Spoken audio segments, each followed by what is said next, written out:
What is the strangest mystery that is still unsolved? The Circleville Letters.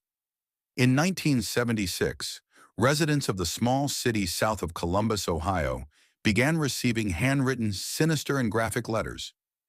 Each letter included secret and dark details about their personal lives. One resident received a ton of letters accusing her of various unsavory acts. The author warned the resident that he had been keeping an eye on her home as well as her comings and goings. The resident was horrified and tried to keep the letters a secret until her husband began receiving them.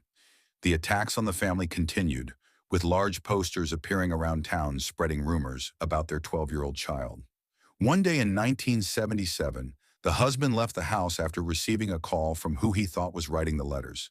A few minutes later, the husband was found dead at the end of the street, dead behind the wheel. The sheriff had ruled it a homicide when he realized that a single shot had been fired before the accident, but there was no evidence that the husband was shot at the site. The sheriff found the husband was twice the legal limit and ruled it a drunk driving accident.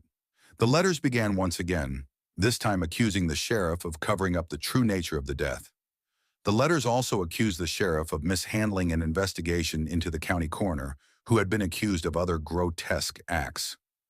The harassment continued, this time with signs along the road, and in 1983, the original resident who had been accused of having an affair pulled over to remove a sign.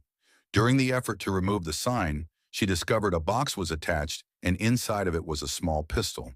The gun was part of a booby trap designed to fire when the sign was removed. Paul Freshour was arrested and given 25 years.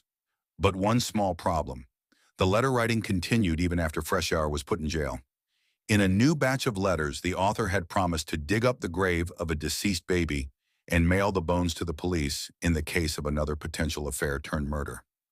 Hundreds of residents continued to receive personal letters until 1994, when everything stopped.